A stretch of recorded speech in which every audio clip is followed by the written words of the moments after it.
being beta tested. All right, Mm, let's see. we're Please ask live. all guests to stay in the studio until their recordings are done uploading. Okay, cool. So I'm trying this now. I've got a new deal with StreamYard where it's actually uploading our stuff as we go because I complained about it being too choppy. So Yeah. let's see how this works. This is a debut feature for Keeping It Real. It's episode number 95. And in the house today, we have the legendary Michael Stearns from the Ascent Digital Agency. Mike, welcome to Keeping It What's Real, my up? friend. How you doing? Thanks, man. I'm doing well, Chuck. Thanks for having me, my friend. Definitely. I want to start off by saying one thing. We just met at RoofCon, which was like, what, about a week or so ago, week and a half ago. And the highlight of my entire RoofCon, this is going to be crazy when you hear it. It started before RoofCon even began. Okay. The greatest thing that happened to me at RoofCon happened before the actual event. And it was because I came in early to the convention hall and I was sitting over there. I saw a buddy of mine, Troy the Roofman Anderson, and we were just kind of chilling, sitting. And all of a sudden, this guy comes around the corner. He's like, "Hey, it's Chuck, the host of the Keeping It Rio." Guess who that guy was? Today's guest. I appreciate that because that was the highlight of my entire RoofCon. So thank you for that.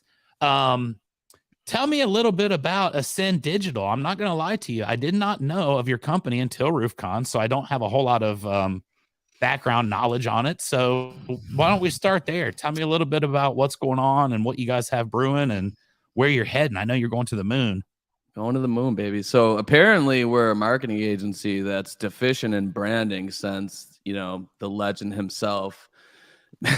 Chuck had no idea who we were. So no, we work specifically with contractors on digital marketing, and I do a little bit of consulting as well. So it's something where we focus predominantly on roofers. We have one client that's not a roofer. They were a referral of a roofing company that we work with, and since we did such a good job for them, they sent a friend over, and they're a pest control company. So we focus on three main offerings, which are custom web design, Google Ads, and aggressive SEO. I like it. So that's the elevator pitch. That's the elevator pitch. I like that because it got everybody in the door, right? So you've got roofing and pest control. Those two things definitely go hand in hand throughout the course of time. I've seen many instances where I've been doing roofing and I've needed pest control. So that's a pretty cool little marriage there. So you're doing, mostly just like digital ad campaigns and things like that for your clients. How did you decide? Because I know this is a relatively new, we haven't had this kind of marketing and branding in our industry for very long. How long ago did you decide to get into it with contracting, and what was the main draw that got you in with, hey, there's a good spot here in contracting and roofing specific that I can, find my way and make my millions? Yeah, millions, I tell you. So that's a really good question, Chuck. So my father was a roofing. He was a general contractor, but focused a lot on roofing. So I had that exposure early on. When I was like 14-ish, somewhere between like 12 and 15, a local roofing contractor paid us to like go to this local festival and hand out flyers, and gave me a huge box of flyers. And it's like, for $100, you hand out these flyers. And I'm like, fuck yeah. I mean, one of my biggest regrets in life is I didn't actually hand out the whole box of flyers. Okay. So, I'm going to come clean now and cleanse my conscience. So Statute of limitations does apply on things like that. I've got stories from back in my middle school days as well. So no worries. Nobody's got a perfect history. Yeah. So, I looked at my dad and I saw like what kind of money he'd make. He'd come home all excited because he landed I remember he had a big torch down job, and we went to Disney World soon thereafter. Right. And I was like, oh my God, we're going to Disney World. This is amazing. You must be making so much money. And then, out of college, I got hired into a position of sales with a marketing company. And, I had some exposure to roofing early on, obviously. And in marketing, what I found is that like a lot of people, regardless of how well their marketing or advertising is working or not working, there tends to be an inclination to lean towards it's not working. So it makes it very challenging for if you're working with a business doing marketing or advertising where they make money off the lifetime value of a customer. and not the acquisition, it becomes hard to attribute value and draw that straight line of value to say, hey, we're doing this for you, right? I mentioned it on a podcast like a couple days ago on my show. It's like, if you're selling tacos and I bring you a new customer, you're like, great, Mike, I made $1.73 off the taco. But where that restaurant's going to make money is that customer coming back for the next 15 years and getting tacos 4 times a month for their family, or once a month, or whatever the case may be. So coupling my previous experience and exposure to roofing with the fact that like it's an acquisition based model for the most part. Now you have like commercial roof maintenance programs and things like that. But for the most part, like people are making a good amount of money off the acquisition of a new customer. So being that we can leverage technology to attribute, hey, we're running these ads, or this traffic came in, they clicked here, and we can cross-reference that and dig deep into the CRM and be like, yeah, man, you sold this job for $23,000 at, 33% gross profit. That's a win, right? And if you could track that consistently over time, it becomes very easy to demonstrate the value that we're providing. Yeah, that's pretty amazing, honestly. And I know that there's a huge need in our industry, and there are a few companies that have kind of come up and started doing digital branding and digital, everything like you're doing. There's not a huge amount of competition. So something that I saw at RoofCon that I thought was pretty awesome, honestly, was that you were very complimentary with Hook Agency, and you guys kind of do a similar thing, right? So Yeah. tell me about the dynamic there and what it's like being, specific to a very, a specific group, and then finding yourself, hey, there's another person over here that's kind of doing the same thing, but we're cool. We can all get along. I think that's a great mindset. And I like to do that with the roofing, but what's the dynamic there with you and your competition, and, how you guys view each other and how everybody gets along in the space? Yeah, so another great question. Tim, Bia, Cody, Sydney, the whole team over at Hook Agency, they do a really good job. And, we are in a space, there are actually a ton of people that do what we do. But in marketing, there's a lot of people that don't do it well, whether, they set the wrong expectations, they make promises that they can't keep, they know how to do what they say they do, but they don't execute. There's a lot of situations where a client will come to us, a prospective client, and, we're the second or third agency, right? Because, we're at a higher price point than a lot of agencies, but it's a reflection of the work that we're doing to actually make the results that a contractor wants come to fruition.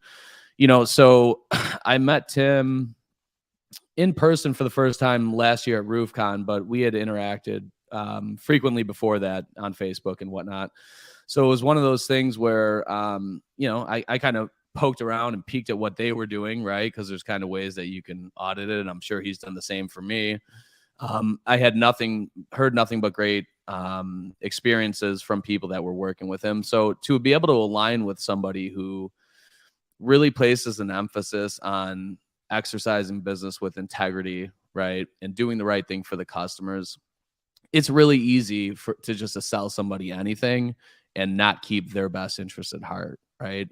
And I've seen it happen all too often. So like when I started my agency, that's the last thing that we wanted to do. It's like, okay, regardless of like the impact that it's going to have financially on the company, we want to give people advice that's objective and is obviously going to benefit them to the best of the possibilities. And, I saw that in Tim and Hook Agency. So that's why, we began developing a relationship. We refer each other, right? When, if we have X amount of clients in a market, we're not going to take 10 clients in the same market. So if I can't take another customer, I send them to Hook because I have confidence that it's not going to reflect poorly on me if I send somebody there because they're in good hands. And I think that's really important.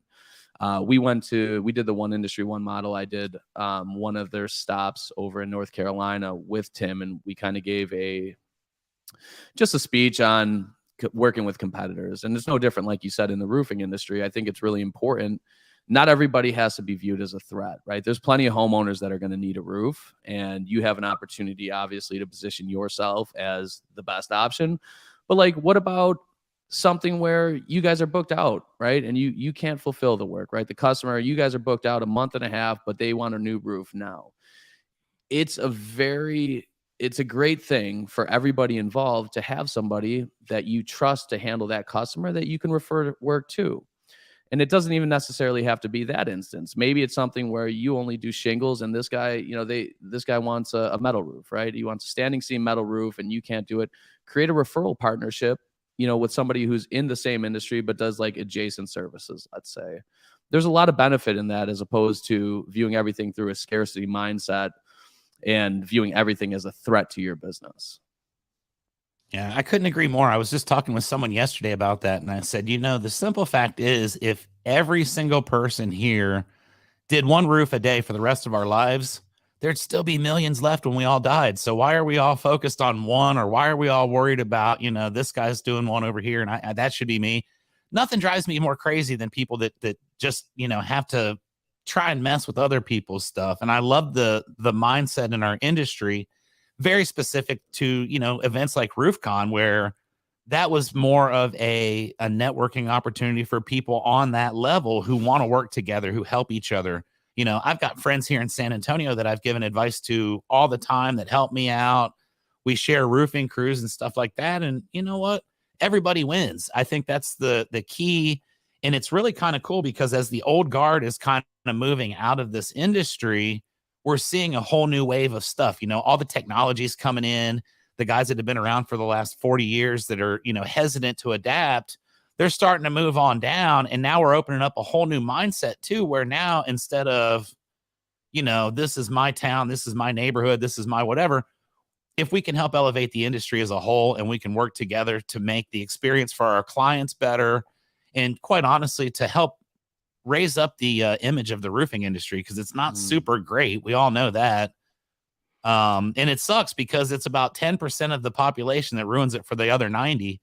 And, I just think that's cool that in a marketing, a digital branding, specific to roofing, that you guys can work so closely together and have a good relationship, because that's what this is all about. Ultimately, we'll forget about the roofs, but it's the relationships, the friendships, and that stuff that we build that's going to last forever.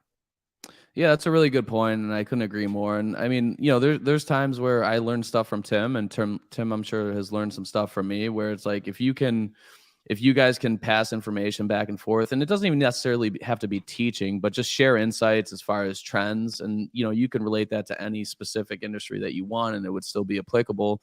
Like, there's just so much to be gained, to where, like you said, it creates an environment where everybody's winning. You're winning, they're winning, prospective customers, current customers. It's a beautiful situation. I feel fortunate to have been able to align with the team, for sure. Yep, absolutely. So I'm gonna veer off course just a tad bit. You talked about something that you did in North Carolina, which was the One Industry, One Model tour. I've had the people, Jen was on my podcast before she started the tour. She was like getting ready to go out on the road and do it, and was super excited about the prospect. And, we went through that entire, her model and why it was so good for her and this and that. And I've been trying to wait and let the dust kind of settle a little bit to start getting some feedback from the people that were involved. I've got one right here. So on that tour, what kind of turnout were you seeing at the event? The one, I guess it was in Charlotte, right? Yeah. What kind of turnout was it? And were people receptive to what was going on? Was there any pushback? Were there any people in the crowd saying, yeah, this doesn't work for me? Or was it just, overall a pretty good experience? Yeah, I think it was a great experience. It was an intimate setting, so it's not something where there were thousands of people, and it was great. It was great for the people speaking, because there was that engagement from the crowd. There were a lot of questions. A lot of people in the audience approached it with an open mind. And I mean, to their credit, they did a really good job. Like, outside of myself, having a really great nucleus of people to share value with the audience, right? I just kind of made a cameo for that one stop, and I feel very fortunate to have been a part of it. But they put together a really good show, and there was a lot of value to be had. Like I said, people were engaged, they were asking questions, and I think it's important. It's tough in the age that we live in. It's tough to understand where to spend your time consuming information, right? Because we're getting pulled in a million different directions. With YouTube and social media, and just every facet, you're getting tugged away from where you could potentially be having a lot of value being shared with you. So I think the event was great. I think that there were a lot of insights shared from a lot of people that have kind of been there before, are there now, making progress in the industry. And I think that that's a really good thing for the people that were there. And I've seen nothing but positive remarks from people that were in attendance. So that's pretty stellar. I love the fact that someone was willing to literally put herself out there and finance that and take that huge risk because of the belief in that system and believing that it can better the industry. And to me, that just is the epitome of what this is about and why this is so cool. So that's good insight. I appreciate that. I didn't get a chance to go to one, but I believe that was a very good cause, and I think a lot of people are going to be helped for many years to come. Yeah, for sure. Yeah, talking about events, obviously you've got to get out there, you've got to be the face, you've got a ton of energy. Events for the industry are crucial, I'm guessing, for you. We, like I said, met at RoofCon. You had a nice booth going on. We're out there doing interviews with people, wearing a spacesuit, getting attention. So how crucial is that to your business, and how many events do you go to throughout the course of any given year to get yourself out in front of as many people? Or are there any events that you stay away from because you don't particularly want to work with a specific type of people? Not to put you in on the spot with that question. No, listen, the tougher the question, the better. I love these types of situations. So, like, full transparency, I've been to RoofCon, I think 3 times now. I went to IRE twice, and those are the only events that I've been to. And as far as like being an exhibitor or vendor at the event, RoofCon was our first one. A lot of like our business has grown as a result of customers proactively tagging us on social media, right? So we're in all these social media groups together, and people ask about a website or SEO or Google Ads or how do I grow my business? And we're very, very blessed to have clients that are willing to go out of their way to kind of, I guess, proselytize about their experience with Ascend, right? And, that keeps us busy and has served us very well. We're doing the events more for like brand exposure and just building the brand equity, not so much, like you said, to your point, I wasn't there trying to sell a bunch of people on digital marketing services. For me, it's more, let's get content, let's create relationships.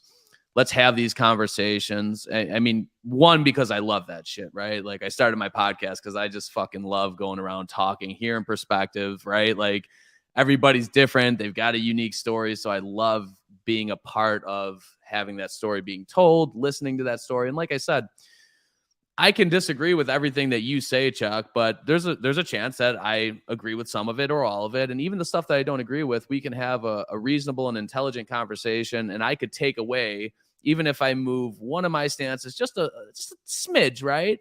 And you can influence me in a way that could impact me for the rest of my life, right? So as long as we go into these things with an open mind, there's a ton of benefit to that, not only for the business, but for personal growth as well.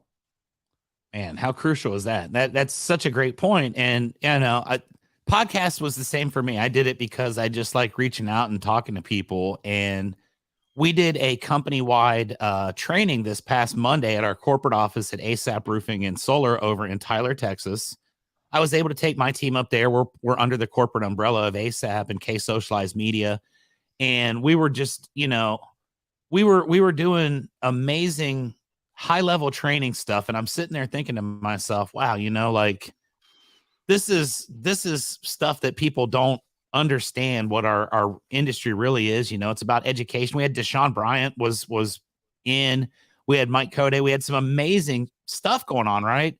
And sometimes I think you lose sight of that fact. And, you get to work with a company that's got we have a social media consulting firm built in. And so, there was footage of me at our meeting and I'm getting beat up by a 3-year-old and getting hit with, whatever those gladiator tools are. And that's what we post, because in reality, you're well aware of this. People don't care that much about, here's a roof, here's another roof. Oh, by the way, we did this roof the other day, check out this roof. Nobody really cares about that, right? In this deal, everybody's doing pretty much the same thing. So you have to separate and differentiate yourself. And I think that's where a guy like you comes in. As far as your content goes, what do you guys really focus on? I know it's more, high energy because you're a high energy guy, but do you guys focus more on comedy? Are you more serious about it? Is it situational based on what clients you're working with? And when you start working with clients, do you give them any expectations like, hey, yo, I'm crazy. I might show up wearing a spacesuit. You know, we're going to do some fun stuff. And you have to buy into that. Do you get your clients that ever say, hey, man, that's maybe a little bit more than I want? Or, you know, let's just keep hitting the throttle until we, you know, find out where we max out? Yeah, another great question. So the content that we're typically doing is going to be more so for the website, for consumers to educate themselves once they decide. Like, the idea is that Google's more high intent, so they're further down the buying cycle than somebody who's going to have a piece of content come across their feed for a roofing contractor, right? That's very low intent if somebody reaches out as a result of seeing a piece of roofing content on Facebook randomly, as opposed to intentionally going to Google and saying, hey, I need a roofer. So that's kind of where we focus our content for clients, is going to be things like informational blog content, like, hey, what are the benefits of a shingle roof versus metal roof, right? This is EuroShield roofing. What is it? Why is it great? So that's kind of what we create for our clients. But, you know, if I'm giving somebody advice on what to do as far as like a social strategy, I think there has to be a blend, right? I think you should definitely talk about your services, but like you said, I mean, not many people are going to feel an elevated level of compulsion to engage with a roofing contractor because they see a new architectural shingle on a house, right? So it's like, how can we take what we're doing now, create like a hybrid strategy, and get more eyeballs and get people engaged? And it's like, talk about your services, post jobs that you've done, like that's fantastic, but also mix in that authentic shit that you're talking about, right? Like, we're at a training and I'm getting beat up by a 3-year-old with a swimming noodle, right? And people are gonna, you know, that they have more, they're more likely to stop scrolling when they see something like that because you've piqued an interest. And the benefit of that is like, okay, so you get their eyeballs on your brand, but even like the secondary benefit of that, they're gonna associate that training to your brand as well, right? And you guys would know better than me, but from my understanding, like, especially in Texas, you've got a lot of roofers, and I'm sure there's a lot of them that do subpar work. I'm sure there's a lot of great ones, There are a but just like couple. just like in any industry, you've got people that are at the top, you got people that are somewhere in the middle, you got somewhere in the bottom. So it's like, if you can instill into that homeowner trust because they see that you're at a training, for instance, and maybe that's what you talk about in the caption above it, right? Getting my ass whooped by, you know, Marcus. He's 3 years old, but I'll tell you, he's a good fighter. We're doing a training session talking about this, right? And this is why it's kind of important. And maybe they read that, maybe they don't. But you provide them an opportunity and you pique their interest through that content. So I think just taking an approach to where you just try to be authentic and understand that even though like your target market your avatar, people like to say, looks like this, or this, it's a 43-year-old man that lives in these 9 zip codes, whatever the case may be, like, they're still people, right? They're just a person. And you have to deliver a message that's contextually relevant for that person. So if your ideal customer is 27 years old and they live in a metro area versus your target audience being 63 and living in a rural community or a suburban community, like, the content that you put in front of those 3 people should probably be different, right? Because what's going to appeal to them is going to be different, right? So trying to make sure that your branding's consistent, but your messaging is contextually sound is important and will influence the type of engagement that you get. Yep, I can appreciate that. Not everybody has the skills that I have, where my Keeping It Real podcast has got the 65 plus market on lockdown, as well as I've had 3-year-olds. I've had 2-year-olds on my program, and I actually had a baby that was born 4 hours into the earth on this show. So Oh we try my to God. appeal to all. But that's just one of the many great memories of Keeping It Real. But you're right. I think there's a very key point there that, you know, our company has been focal, you know, our focal point has been social media. And for me, I've told this story a few times, but I bought in with my partners here at Rio Blanco in March of 2019. We bought this company that was out of business. I had never even been to San Antonio before, other than I went to IRE one time for a half a day. So I didn't know what I was getting into, but I came down here, and of course, I don't know a human being in San Antonio. So what are you going to do? Old school way would be like, let's get out and start hitting the streets. Let's start beating on doors. And we did a little bit of that. But the truth is, I got on my Facebook and I typed in San Antonio, and then I just started hitting add friend, add friend, add friend, add friend. And I got about 1,500 right off of the deal there. And that's how I started the company. I started posting, the first customer I got, I was at a birthday party for one of my crew guys. And I just posted the old selfie, having fun with my crew on their birthday. I love these guys. And it just kind of took off from there. And now it's at the point where, I guess social media is kind of my thing. I didn't realize it, but, I guess I post a lot. But it's a lot of fun because we have a lot of cool things. I just posted a video moments ago that's real life, like I'm here at my office in San Antonio and some jackasses stole the front end and the headlights out of my truck. Like, you can't make that up. That's not something that you can just say, hey, on Friday morning, we're going to do a video about these guys coming in and stealing my stuff like 30 minutes before I got to work today. Right. But that's authentic. And I think it's going to get some good views because, people love to see people in pain, I guess. But so spot on about having different markets, different audiences, and being able to differentiate that. And that's going to serve you well. Yeah, no doubt. One thing that I would like to see, an impact that I would like to make in the industry is I typically find that there's two mindsets, and you have like the storm versus retail divide, right? And usually there's a large cluster of folks that fall in that umbrella on one side or the other. And what those sides are as it relates to like building a company and leads are. So the storm guys are, we'll just hire another knocker, right? Or we'll hire three more knockers. And then you've got the retail guys where it's, I've got to make sure that my guys have 3 booked appointments a day or they're going to leave. And the truth is, if you look at it, how great, like door knocking's I've never door knocked, but I've done collections, which is cold calling for 8 hours a day and being told to go fuck yourself, 9 out of 10 times, right? Yeah, you've got door knocking experience, believe me. That's right. That, you I've been told that numerous times. So except the only difference is like I get to sit in an office and do it while you're out in the elements, right? Whether you're in Minnesota, or you're in Dallas, Fort Worth, or whatever the case may be, you're out in the elements. So I think that makes it a little bit more challenging. But same type of thing. It's high rejection. I would imagine that you fight some sort of churn with that position. But like, how nice would it be for a door knocker, somebody that's out there grinding every day, to come in on a Monday, just from a mindset perspective, and go visit somebody who called them and actually wanted to see them to be sold something, right? Even if you didn't sell that lead, just starting your week off that way would be huge, right?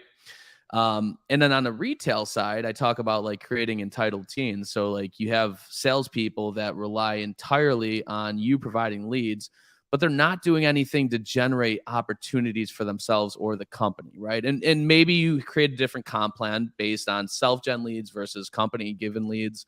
But I think it's important to set an expectation early on with your salespeople in a retail environment that, these leads are a benefit of working for a great company. They're not an entitlement. And this is what the process is. This is how we want you to go about growing opportunities in a self-generated fashion. This is going to be your compensation for doing so.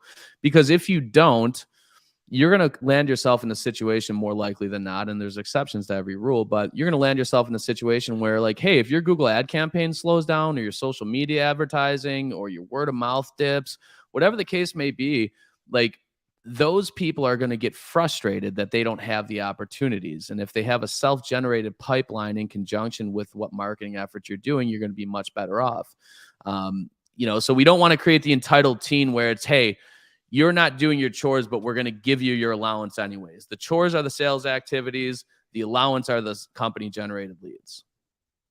I'm going to put the term entitled teen on every whiteboard in my office after this interview today, because I love that term. And you know what? I'm guilty as charged on that.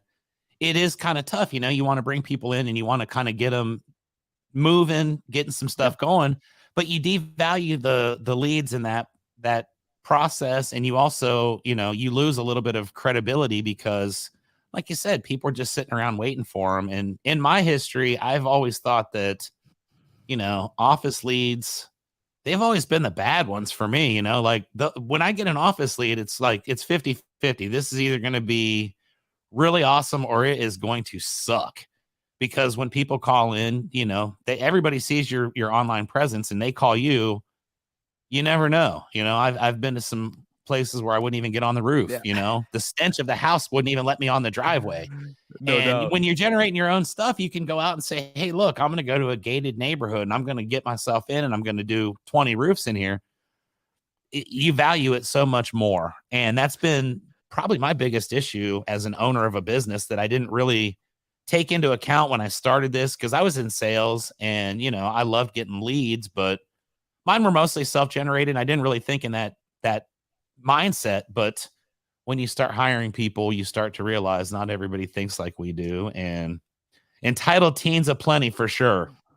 Well, yeah, and then you think about it, there's a paradox there, right? Because an owner of a company will get upset that people aren't following up and their closing percentages are so low, but they're fucking spending a ton of money inundating them with opportunities. So, like, if I know that I've got 5 new leads that are going to come in tomorrow, what benefit is it to me to go back to that person that wouldn't decide on the one call close that I talked to last week? That could be a perfectly viable opportunity to close on that second conversation if we just follow up.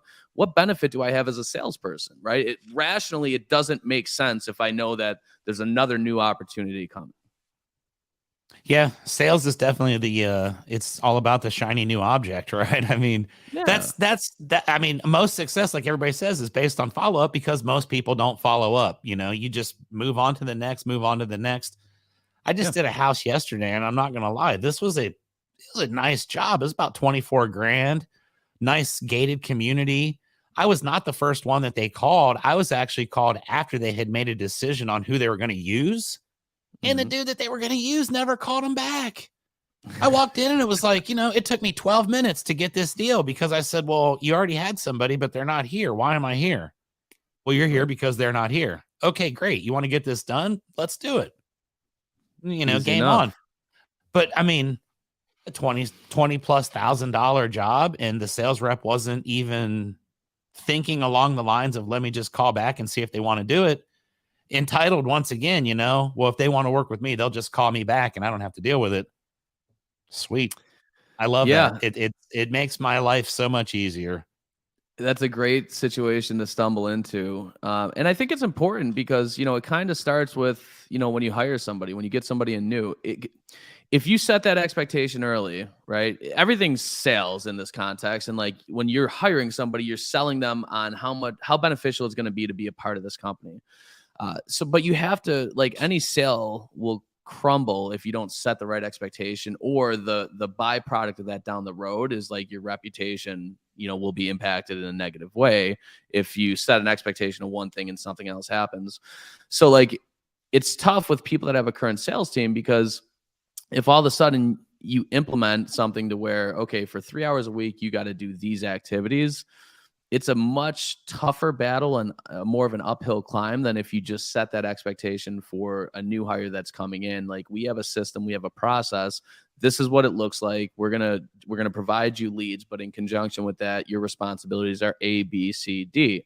These are, and then create a process around it, right? Don't just say, we want you to go self-gen, right? Outline that for them, because it's your job as a leader to teach them, or whomever's in that position, like, teach them and train them of how you want things to be done in order to accomplish whatever the task at hand is. And in this instance, it's getting more opportunities for the company, right? Yep. I love that. It's basic, but sometimes that's all it takes is basic. Most people forget about the fundamentals. It's kind of crazy. I kind of did this same thing about 2 months or so ago. I decided I was just going to go out and knock on some random doors. And I was just looking for an opportunity. It was a Friday. My air conditioning here at the office went out. So I was just in the mood to go do something cool for somebody. And I'm randomly driving through a neighborhood, looking at roofs, trying to find someone I could help. And I Yeah. found a guy that had a bunch of debris on his roof. So I knocked and I said, "Hey man, can I just go up there and clean that off for you? I just want to do something good to put some positive energy out."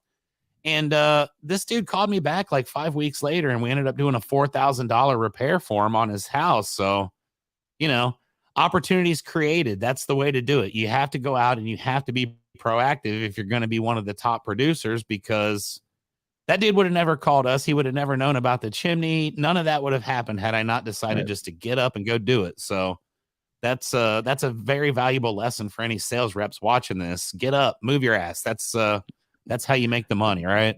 Do the shit no one else wants to do or is doing. That's exactly right. And it's funny because it's just that simple. I have no skills. I have no education. I'm just a regular guy. I like to work hard and I like to have fun doing it. And that is all that it's taken, is just putting in that time, the commitment, and doing what's right. And it's leading to big things. I'm very excited for the future with Rio Blanco and what we've got going on. And I want to ask you, with your team, okay, how long have you been in this space with your company? Yeah, we're going on 8 years in the experience. Ascend has been around we're going into year 2. So, like Year 20 2. months.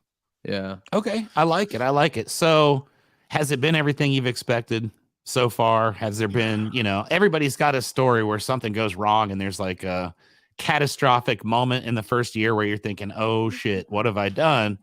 Did you have one of those? Yeah, dude, it was like the first week. It's funny because people in roofing can relate too, right? Like you get a good sales rep and it's like, well, fuck this. I'm just going to go open my own company. Right. Oh, It yeah. seems easy enough, right? Because you don't have exposure to everything that factors into the back end of running a company. And I guess my first situation where that reared its head and it became very apparent was it was payment processing, right? So we don't in order to get a merchant account, you have to have financials, right? Well, the company's brand new, so I don't have my business account with 3 months of financials. I can give you my personal. Yeah, it's not what we need. It's like, okay, so you send them over all your paperwork, your articles of organization, all these things, and it's like, well, all right. So I got kind of pigeonholed into using, I think it was Square.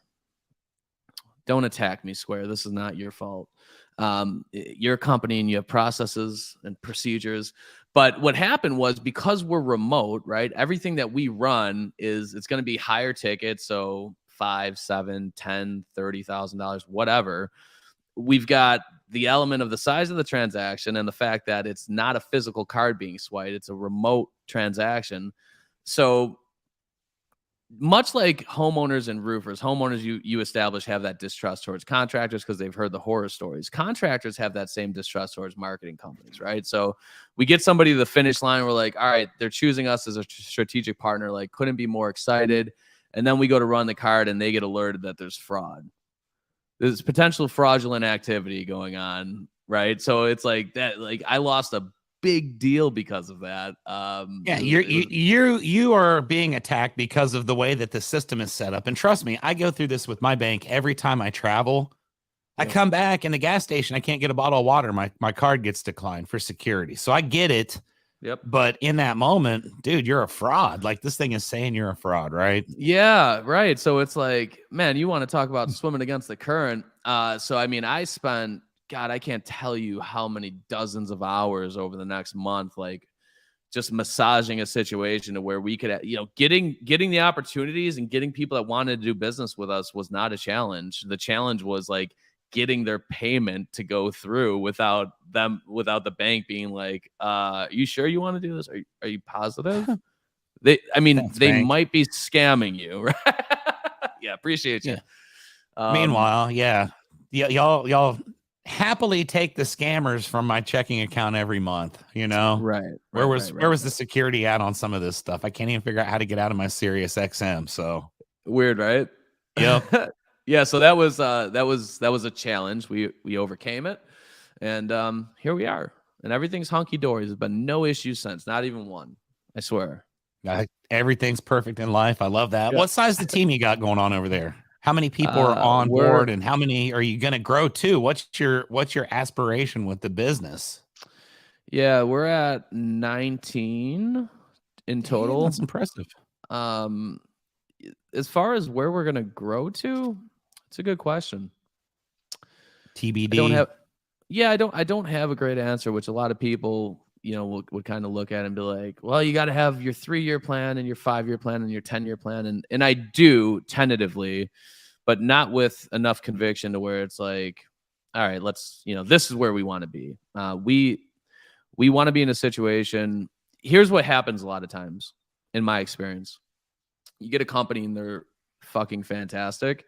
And then they start growing, and it's kind of like a shoot first, ask questions later. We'll just keep signing deals and we'll figure it out. And that's the recipe for everything you've worked for to go to hell in a handbasket almost instantaneously, right? So we don't want to fall victim to that. And at the same time, we want to be proactive in fostering and cultivating that growth, because, I feel as if, there's some good agencies out there, but there's a lot of bad ones. So I almost feel like a responsibility to be like, hey, if somebody needs help, like, we need to be able to be a viable choice for them, and to provide the level of service that we've come to understand as like being a part of Ascend, right? And what that looks like for our past customers and what it should look like for our future customers. So like, last year we went on like a moratorium for new clients for like 2 months. We weren't taking on new clients because, again, I don't want to grow past our internal capabilities. I'd much rather float a salary for a month or two, get them trained up, then open the floodgates back up and say, okay, we're good to go. We could take more clients. So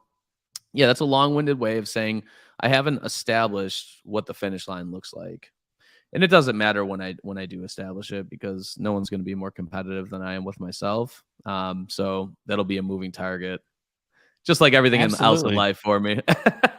Yeah, hey, and what fun would it be if we followed the game plan, right? I look at what my plans were for 1, 3, 5, 10 years, and it doesn't look anything like reality. So what the hell? We're just going to continue to adapt and evolve and overcome and just have fun along the way. That's what the real key to this whole thing is I think we're all bringing a different energy. We're bringing some fun, and I really enjoy the stuff that people are bringing, as far as digital content, and that it's weird. I've been in roofing for 24 years now, and Mm.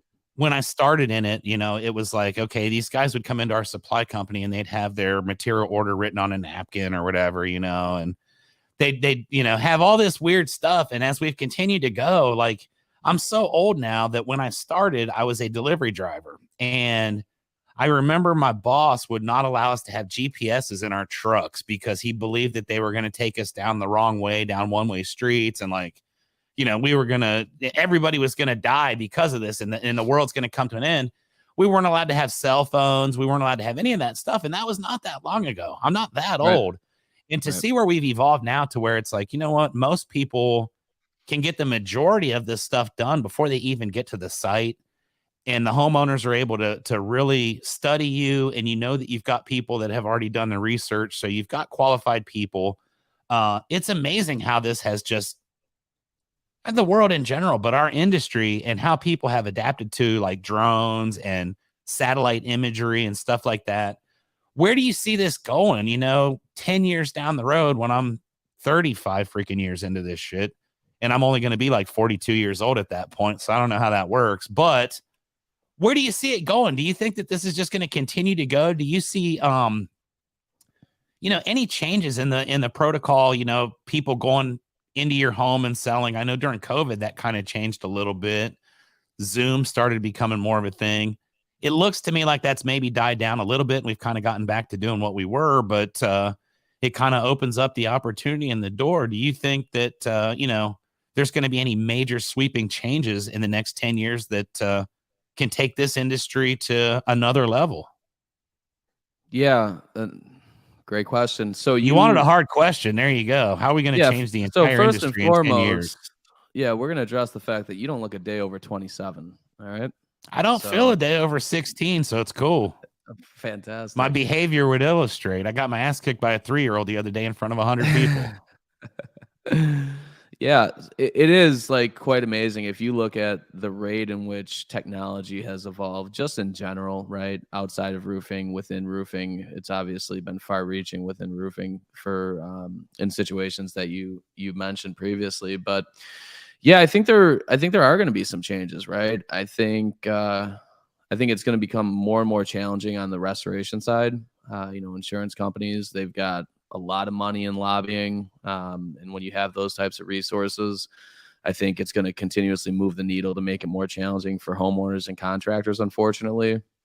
So I think it's really important for, those individuals that are doing storm and restoration to start to implement some retail into their business model just to get ahead of that. You don't ever want to get into a situation where you wait until it's too late to adapt, because there's going to be a learning curve, especially in that type of scenario. Selling a deductible versus selling the full ticket of a roof are fucking markedly different things. And Yes. that's not a disparaging comment to people that are doing restoration work. But I mean, if you think about it rationally, like, hey, I'll do a free roof inspection for you. Okay, good news. I can get you a brand new roof for $4,000, or we can do the repair and it's 2,800. It's an easy decision versus I need you to cut me a check for $47,000. And then financing, obviously, how you position finance and the emphasis on the sales process is critically important, especially in that retail situation or even in storm. So I think that's one thing that's going to change. As it relates to technology, you're right. Yeah, I saw, a lot of my clients started doing Zooms and things like that, and to various degrees of success. When you're getting into that type of situation, structure and management of your sales team is critical, right? Because it's not the same as sitting down in front of somebody. Well, it kind of is. I think there's different emotions that are evoked when you're in somebody's home and you're sitting with them at their kitchen table versus like you and I sitting on this Zoom. Not to say that it can't work or work very, very well, but I think the sales process and having a bulletproof sales process and making sure that your reps are following it, it's your job to manage that, is very, very important, right? As far as like the e-commerce stuff, right? You've got roofer that's got like the instant roof quote that they have available that seamlessly integrates into a proposal and can be signed in a couple clicks of a button from a customer end to end. Roofle, right? They've got their e-commerce style platform, which seems great. I find it hard to believe that more people aren't going to gravitate towards that. And what percentage of people, I don't know. But if you look at just the behavior of the younger demographic, and I mean, whatever you want to coin as younger and who fits into that bucket, we could have a whole episode on arguing what that is. But the closer you move towards like 25-year-olds, let's say, the more they feel that they want to be immediately gratified, right? Like they want what they want. They're searching now. They want a quick answer. They're going to click the first thing that they see. I see it all the time in ads. We run ads and it's for a competitor. Like if they're searching for Rio Blanco roofing, maybe we're running an ad for ABC roofing. They search Rio Blanco. They click ABC not knowing. And it's like, hi, is this Rio Blanco? Well, this is ABC. Are you looking for a quote? Yeah, actually I am.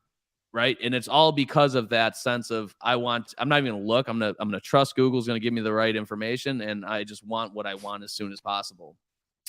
Think about how upsetting it is when you see that like Amazon doesn't have Prime available for a certain product that you want, and it's going to take 4 days. Like 10 years ago, 4 days for a delivery would have been fucking outstanding, right? As opposed to 10 days or 14 days. Now, if you're notified that it's going to take 4 days for something, it's like, fuck me. I might not even buy this, right? I might look for the next best thing that I can get tomorrow, right? And that will suffice for whatever it is that I need it for. So I think that, to some degree, that's definitely there's a market for that, and people are going to start using like the e-commerce style to purchase roofing and the products associated with it for sure. Yeah, I'm looking forward to seeing that evolution, and I've seen a little bit of it so far. There's going to be a lot of things to overcome with that as well, obviously. And it's one of those deals where you're going to still have those old school guys that are going to say, well, you can't tell if it's got this or that or whatever. The same people that hate on the software programs that measure roofs for you, and it's like, well, you still do have to go out there. And I think you made a great point. Sitting in front of somebody is still going to be, I think, the best way. We sell with emotion. I'm an energy guy. We can bring the heat here on camera, but you don't really feel that. And when you get in front of the homeowner and you can really just kind of, tighten down your pitch and say, look, I'm the man. You want to work with me. This is awesome. We love it. We're going to make your house beautiful. That still works better. I mean, I sell a lot of roofs online. I'm not going to lie. I've sold roofs to people that I've never even met before that I've done 8 to 10 properties on, you know? I think it's being able to adapt and being able to be very diverse with the way that you put yourself out there and the way that you prospect. You know, that's how people are going to succeed. I think that there's definitely more than one way to skin the cat, like they say. And, you know, being able to implement a little bit of everything, I think is going to be the most beneficial route. Wouldn't you say? Yeah, I would definitely agree with that. And it's one of those things where when you're introducing new things, there's always like a unique set of challenges. So like you said, with the roof measurements or selling roof online, it's like, well, we didn't account for the fact that it's 3 layers, so that requires more weight at the dump, so it's going to cost us more, it's going to take us longer to tear it off. But as long as you're prefacing it and the possibility for that to happen throughout the process when you're trying to sell them, it doesn't you're not going to get that massive negative consequence at the end where it feels bait and switchy, right? Like that's what you fear is like, okay, we ballpark this at like 20K for your new roof, but it's actually 37. Like people would be like, what the fuck? But if it's something where they're coming to your website and it's like, you know, this is a roundabout estimate. There's some things that might change it. So provided that A, B, C, D, E, and F are accurate, you know, this is around what it should cost. And then they answer some questions like, hey, you know, we're looking for a metal roof. We're looking for asphalt shingles. What do you have currently on the roof? How many layers? So you can qualify and hedge against the likelihood of there being like an inaccurate quote for buying a roof. But like, you're not going to eradicate it, right? Like shit will happen, right? Just now, even if you measure the roof by hand and it's fucking perfect and you know everything and you find out that you got to replace all the plywood underneath, you got to put it in a change order and the homeowner is going to have to pay you extra money because of it. So we deal with it now in that context. So it can be dealt with on the e-commerce side as well.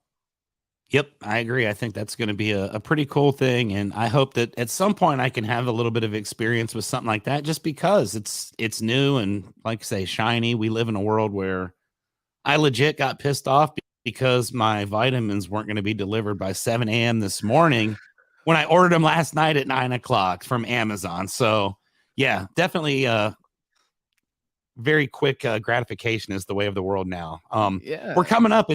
We've been talking for over 50 minutes. I like to keep these about an hour, so we'll start winding down. I did want to talk a little bit about your experience at RoofCon, with it being your first event that you've gone to with your business, the first time as an exhibitor. Kind of get your input on that, the ROI, your overall feel. You know, was it worth the time and effort that you put in? And is that something you're going to look to do more of in the future? Yeah, it was a great experience. Besides the fact that none of our material showed up, so our banner didn't show up, our pop-ups didn't show up, we had really nice handouts made with QR codes and client testimonies. They didn't show up, but we were fortunate enough. At one point we had 7 clients that came out, partly because of RoofCon, partly because us being there to kind of come and chop it up, hang out around the booth, talk to prospects that were stopping by the booth. So that was absolutely amazing. We got to meet a lot of great people. Like I met you because of RoofCon. I already fucking netted up on the transaction, right? I know Chuck Allen now, and I'm sitting on his podcast. It's a win. Yeah. All right. Yeah. And we met some other great people. I got to meet Dr. Jessica Stahl. She came on my podcast a couple days ago. That was phenomenal. Just so many great relationships that came as a result of being there. If you look at it from a financial perspective, did we net up on the transaction? Not yet. We will, though, because we created so much great content and established so many relationships that will blossom into something. I don't know what it will be, but it'll add value to what we do in some capacity and to our current and future clients. So yeah, would I do it again? Absolutely. 100%. It was a lot of fun, dude. Honestly, getting to create all that content, especially with some new people, was. Here's the thing in business, that's magic, right? That's the best part of it. Yeah, like and like I tell people this with branding all the time. People like, especially contractors, they are very focused on attribution. What did I spend? What did I get? And not everything fits into a spreadsheet. If you're doing branding like billboards, like you might get some leads. but that's more of a branding play so that, when the time comes that they're looking for something, they've seen you on Facebook, they've seen your truck wraps, they've seen your yard signs, they've seen your billboard. It kind of culminates together. So just because you can't attribute value to that doesn't mean it doesn't exist. Same way as if I get you a lead, you go sell that lead, and then 3 neighbors buy roofs off you. You're not going to attribute those 3 roofs to me and what I did for you, but it doesn't mean that value doesn't exist. So the same way that I can't put into a spreadsheet, well, at RoofCon, we made X amount of dollars. For me, there was way more value, and my ROI is literally already there just based on what we experience, than looking at like a financial spreadsheet and saying, we netted down or up this much. So yep, long-term play for sure. And that's kind of my mindset with this whole deal as well. Everybody's going to know who you are eventually, and then it's a no-brainer. They know who to call when they need a roof or they need your services. So that being said, viewers of Keepin' It Rio are pretty loyal to our guests. I've had people buy 60 bottles of hot sauce before because of our sponsors and such. So if anybody watching this today would like to, number 1, follow you, number 2, do business with you, what is the best way to go about finding Michael Stearns, and the Ascend Digital Agency? Yeah, we're pretty much everywhere online. So you can always follow me on Facebook, Michael Stearns, just as it's spelled on the screen here. We have the Mission Control podcast, which is, we've been very fortunate to have a lot of great guests. So I would definitely recommend checking those out. My guy Chuck Allen will be on there very, very, very soon. That was my next question. Yeah. We're gonna get you scheduled, get you on. And that's on. We have a YouTube channel, Ascend Digital Agency. If you go on YouTube and subscribe, I create a ton of content for everybody, right? All contractors that aren't necessarily, maybe they are going to work with us, maybe they're not, but I look at it through the lens of like, these are things like I created an 18-question guide of like what to ask if you're going to hire a marketing company, which can help hedge against the likelihood of you becoming entrenched with a really shitty partner. And they're things that, most people wouldn't think to ask because they're not marketing professionals, right? They haven't been in the space and deal with advertising. They're contractors. Same way if you told me to go tear a roof on it and tear it off and put it on, I'd be like, fuck, dude, no, I'm good. Let me go find a sub that I could pay. Yeah. So, check out our YouTube, Ascend Digital Agency. We're on TikTok, Instagram, we're everywhere. So, I'd say the best way is probably just to connect with me personally on Facebook. Absolutely. That's the key to winning right there. Connect with this man right here and you'll be further ahead than you were before. So I appreciate your time today, my man. It has been an absolute pleasure talking with you. I look forward to many, many years of building our friendship and relationship since this whole RoofCon deal. And I can't say enough how much I appreciate your time being on Keepin' It Rio today. This is episode 95. So thank you for that. I am going to end this with a thank you to all of our viewers. Thank you guys for letting us have 95 episodes of Keepin' It Rio. I'm going to keep going as long as I can until people tell me to stop, which hopefully is never, because I don't want to stop. So we appreciate it. Mike Stearns, thank you for your time. I'm going to hit the end button. Just stay tuned here for just a couple seconds so that everything can finish uploading. And thank you, my friend. You get the last word. What do you got? Yeah, likewise, man. I appreciate you. I appreciate your audience tuning in. And I, too, look forward to what the future holds as far as our relationship and any other subsequent relationships come to fruition. So, booyah. We're going to keep on keeping it real. See you guys next time.